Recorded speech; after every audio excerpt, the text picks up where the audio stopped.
Hi everyone, मैं नमू मलिक आप सबका बहुत बहुत स्वागत करती हूँ आपकी इस छोटी सी और प्यारी सी क्लास में, जिसमें आज हम बात करने वाले हैं मानव रोगों के बारे में, ह्यूमन डिजीज के बारे में।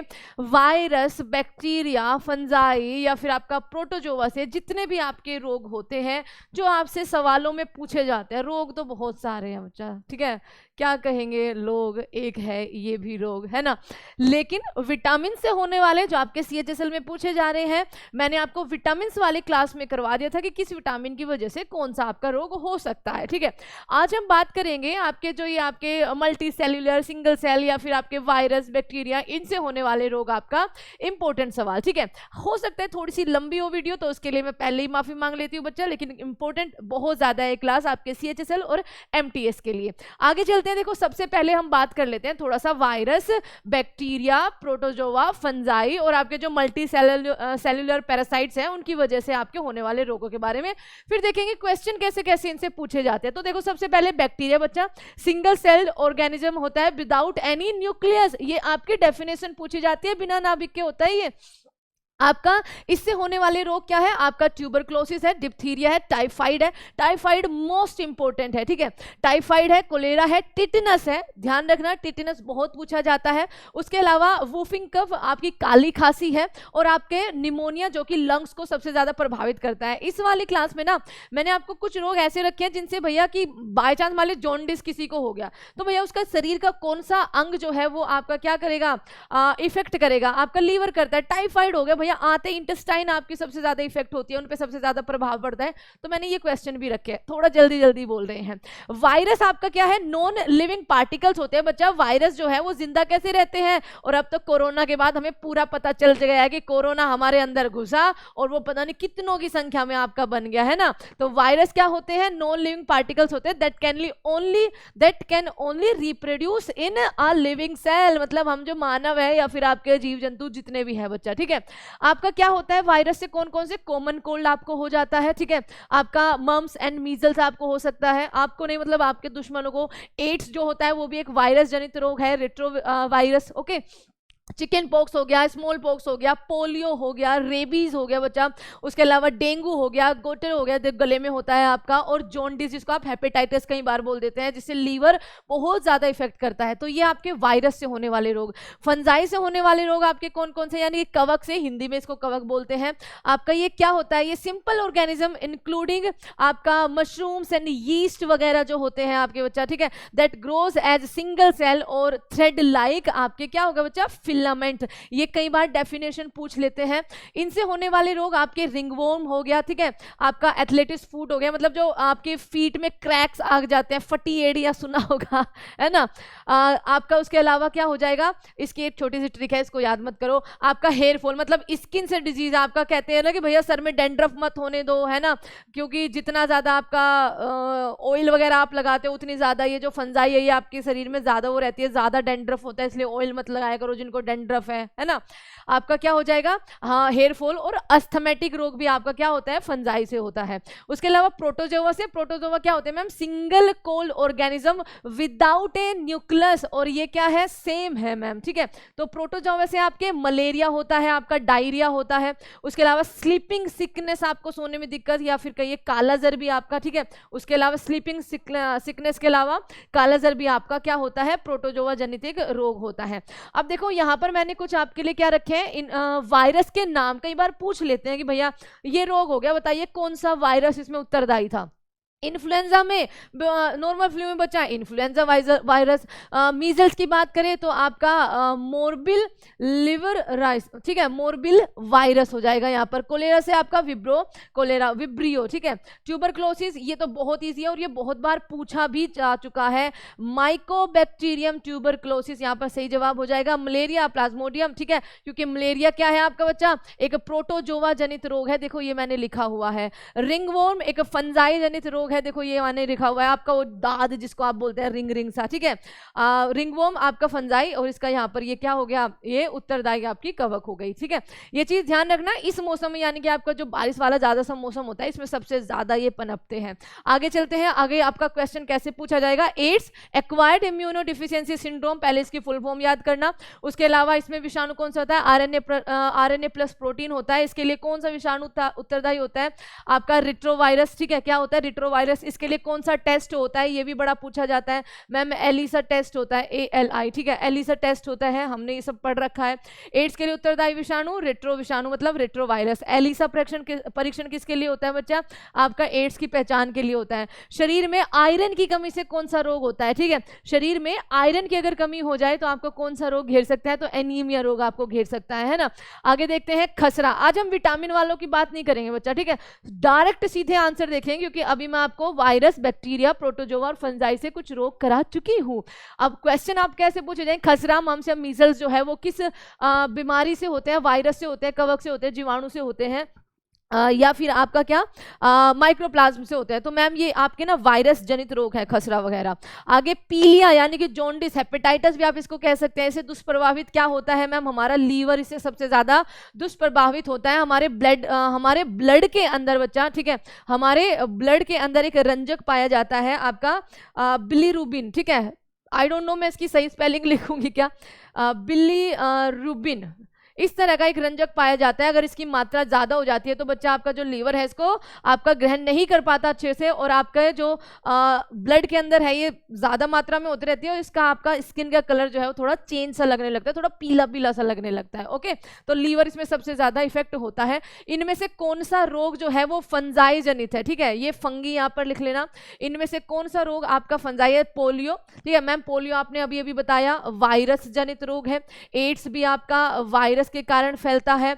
हैजा आपका आप दूषित जल, ठीक है, या फिर कई बच्चे इसमें बैक्टीरिया भी आपका आ जाएगा। हैजा आपका जब आप दूषित जल का सेवन करते हैं तो उसकी वजह से आपको हैजा होने की दिक्कत होती है, तो ये भी इसका सही जवाब नहीं होगा।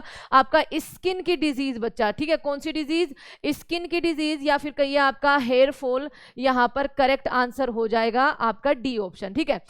BCG का टीका आपका इनमें से किस लिए लगाया जाता है, निमोनिया को कम करने के लिए, काली खांसी के लिए, टिटेनस के लिए, टीबी ट्यूबरक्लोसिस के लिए, आपका तपेदिक के लिए। तो आपका यहाँ पर सही जवाब होगा, वो बहुत इंपॉर्टेंट है। एक तो ये जन्म के तुरंत बाद लगाना चाहिए, ठीक है, जन्म के तुरंत बाद जो है ये लगाया जाता है, सरकारी अस्पतालों में फ्री है, आप सबको पता है। टीबी इसका करेक्ट आंसर हो जाएगा, BCG का टीका जन्म के तुरंत बाद, क्योंकि उसके बाद धीरे धीरे जैसे टाइम बढ़ता जाता है ये आपका इफेक्ट नहीं करता है, मतलब ये आपका उस तरह से आपका काम नहीं करता है।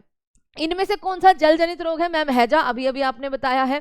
टाइफाइड से शरीर का कौन सा अंग प्रभावित होता है, तो ध्यान रखना टाइफाइड से आपके इंटेस्टाइन, आपकी यानी कि आंतें जो है वो सबसे ज्यादा प्रभावित होती है। हैजा का कारण क्या होता है मैम, इस तरह से तो आपका क्या होता है, जीवाणु होता है, ध्यान रखेंगे।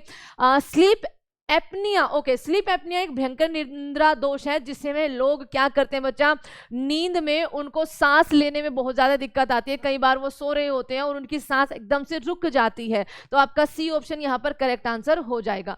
इनमें से कौन सा एक बर्ड फ्लू का विषाणु है, देखो बर्ड फ्लू ये हमेशा हर साल ये आपका आता है, ठीक है, स्वाइन फ्लू, बर्ड फ्लू, और हर साल इससे क्वेश्चन बनता है, ठीक है, बर्ड फ्लू और आपका स्वाइन फ्लू, ठीक है, जिसमें हमेशा कंफ्यूजन रहता है। बर्ड फ्लू H5N1 ध्यान रखेंगे, और स्वाइन फ्लू H1N1, अभी थोड़ा टाइम हो गया, थोड़ा ज्यादा ही टाइम हो गया है, बहुत ज्यादा चर्चा में था, ठीक है। स्वाइन फ्लू H1N1 विषाणु मैम, स्वाइन फ्लू आपने अभी बता दिया, आगे पढ़ने की जरूरत नहीं है। इबोला एक क्या है, इबोला एक वायरस जनित रोग है बच्चा। इसको सबसे पहले आपका अफ्रीका में एक इबोला नदी के किनारे बसे हुए गांव से आपका क्या किया गया था, फाइन किया गया था, सबसे पहला जो इसका केस आया था, ठीक है। तो इबोला क्या है, आपका एक प्राण घातक विषाणु यानी कि विषाणु जनित रोग है इबोला वायरस से होने वाले रोग।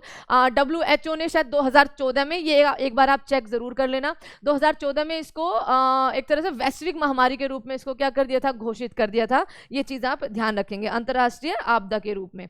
आगे चलते हैं, काली खांसी यानी कि ब्लैक डेथ, काली मौत, सॉरी काली खांसी नहीं, काली मौत यानी कि ब्लैक डेथ आपका किसे कहा जाता है, इसका इतिहास जरूर पढ़ना बच्चा, प्लेग, ठीक है, बहुत बुरा है। ब्लैक डेथ कहा जाता है आपका प्लेग को, ठीक है, आपका प्लेग को, इसका याद रखना, ब्लैक डेथ प्लेग। और ये होता कैसे है मैम, ये बैक्टीरिया से होता है। इसके लिए क्या जिम्मेदार है, इसके लिए जीवाणु यानी कि बैक्टीरिया जिम्मेदार है, ये चीज आप ध्यान रखेंगे। आगे आपका केंद्रीय औषधि शोध संस्था CDRI कहां पर है, लखनऊ में इसका मुख्यालय है। इनमें से कौन सा रोग जीवाणुओं के कारण होता है, यानी कि बैक्टीरिया के कारण होता है, ठीक है। कई बार आपको इंग्लिश में दिक्कत आती है, बट बच्चे कई बार बिजी शेड्यूल में से मैं ये 10-10 मिनट के आपके शो जो है आपके लिए लेकर आती हूँ, इसलिए कई बार खाली हिंदी, और क्योंकि टाइपिंग करने में थोड़ा सा टाइम बहुत ज़्यादा जाता है। तो बैक्टीरिया से मैम टीबी, पोलियो, मलेरिया या फिर आपका एड्स, इनमें से कौन सा होता है। तो बैक्टीरिया सबसे पहले हम इसी पे आ जाएंगे, टीबी, ठीक है। तपेदिक देखो मैंने यहाँ पे आपको करवाया भी है, इसमें आपका कौन सा बैक्टीरिया जो है वो जिम्मेदार होता है, ये रहा। Tuberculosis, Mycobacterium tuberculosis, okay. और ये आपके सारे के सारे रोग, इसको जरूर स्क्रीनशॉट ले लेना, मोस्ट इंपोर्टेंट। ऑलमोस्ट आपके जितने पूछे गए हैं या पूछे जाएंगे ना, सारे आपके इसमें मिल जाएंगे आसानी से, ये चीज ध्यान रखना। अगले सवाल पे तब तक बढ़ते हैं, ज़्यादा लंबी नहीं करेंगे वीडियो को, टेंशन मत लो, सारे सवाल आपके इस स्क्रीनशॉट से हो जाएंगे। मैम मायोपिया वाला व्यक्ति क्या देख सकता है, मायोपिया दृष्टि दोष, ओके। तो मायोपिया बच्चा क्या है आपका, मैम मायोपिया ये है आपका निकट दृष्टि दोष, क्या है, ये है आपका निकट दृष्टि दोष, निकट दृष्टि दोष, ये आपका क्या है, निकट दृष्टि दोष। इसमें क्या होता है, इसमें दूर की चीजें दिखाई, पास वाली तो दिखाई देती है, ये कंफ्यूजन से होता है। इसमें दूर की वस्तु जो है वो दिखाई नहीं देती है, इसमें पास वाली वस्तु बिल्कुल दिखाई देती है। इसको ठीक कैसे किया जाता है, इसको मैम कॉनकेव लेंस से, कौन से लेंस से, कॉनकेव लेंस से, जरूर याद रखना ये कॉनकेव लेंस से। एक सेकेंड, अरे चलो ये हो गया। निकट दृष्टि दोष की बात हो रही है बच्चा, ठीक है, निकट दृष्टि दोष। और इसको ठीक कैसे किया जाता है, इसमें हमें दूर की वस्तु दिखाई नहीं देती है, पास की तो हमें बहुत अच्छे से दिखाई देती है, ठीक है। दूर की वस्तु दिखाई नहीं देती, ये लिख के लाना चाहिए था, है ना। पास की वस्तु हमें दिखाई देती है, इसको कॉनकेव लेंस से, कौन से लेंस से, इसको कॉनकेव लेंस की सहायता से ठीक किया जाता है। ये चीज भी बहुत ज्यादा पूछी जाती है। एक दूरदृष्टि दोष होता है, उसमें आपकी दूर की वस्तु अच्छी दिखाई देती है, पास वाली दिखाई नहीं देती, उसको कॉन्वेक्स लेंस से ठीक किया जाता है। दोनों आपका यहीं पर कर लेना, बहुत अच्छा सवाल है, ओके। अभी चलो आगे चलते हैं। मिनी माता रोग, मोस्ट इंपोर्टेंट, क्योंकि CHSL की पहली ही शिफ्ट में पूछा गया था। मिनी माता रोग शरीर की किस धातु की हानिकारक मात्रा के कारण होता है, पारा मैम Hg के कारण, ठीक है। टेटिनस नामक रोग इनमें से और किस नाम से जाना जाता है, मैम लोक्सजो के नाम से जाना जाता है। अच्छा, टेटिनस जो है आपका बैक्टीरिया से फैलता है, वायरस से फैलता है, या किस तरह से, जल्दी से बताना एक बार फटाफट से। दूरदृष्टि दो हाइपर मेट्रोपिया के निवारण के लिए उपयोग किए जाने वाला, मैम देखो निकट के लिए बच्चा मायोपिया के लिए कॉनकेव हो गया, तो आपका हाइपर मेट्रोपिया के लिए क्या हो जाएगा, उत्तल लेंस हो जाएगा, दूरदृष्टि दोष के लिए, ठीक है। आगे चलो, शरीर के अंदर आयरन की कमी होने से मैम अनीमिया नामक रोग हो जाता है। चिकनगुनिया बीमारी आपकी SSC का सवाल पूछा गया है, कैसे फैलती है, मैम एडीज मच्छर से फैलती है चिकनगुनिया की बीमारी। आगे चलो, BCG का टीका जो है किसकी उम्र में लगाया जाता है, मैम नवजात को लगाया जाता है। पीलिया किसके संक्रमण के कारण होता है, पीलिया में आपका संक्रमण बच्चा यकृत यानी कि लीवर को सबसे ज्यादा ये आपका इफेक्ट करेगा, ये चीज ध्यान रखना। आगे आपका है प्लेग कैसे फैलता है, मैम प्लेग आपका जीवाणु से, प्रोटोजोआ से, विषाणु से, या इनमें से सबसे फैलने की उसकी क्या है उम्मीद है। तो आपका कहेंगे मैम ये एक वायरस सॉरी ये एक आपका बैक्टीरिया जनित रोग है, ठीक है, अभी बताया बैक्टीरिया जनित। एक बार फिर से इसको देख लो फटाफट से, ज्यादा इसको लंबी नहीं रखेंगे। मोस्ट इंपोर्टेंट आपके लिए क्वेश्चन है, और उससे भी ज्यादा इंपोर्टेंट आपका बच्चा यहाँ पर ये वाला पोर्शन हो जाएगा, ठीक है। तो यहीं पे आज रोकते हैं, और इतना किया है आपके लिए, उम्मीद है कि आपको अच्छा लगेगा। Thank you so much everyone, फिर से मिलेंगे किसी साइंस के या फिर GS के किसी बेस्ट अच्छे पार्ट से। Take care everyone. और हाँ, संडे को या फिर उससे पहले बच्चा आपके लिए पूरे करंट अफेयर जो मोस्ट इंपोर्टेंट है, स्पोर्ट्स करंट अफेयर को हम लेकर आएंगे आपके लिए, बस हल्का सा इंतजार करिए। Take care everyone and bye bye.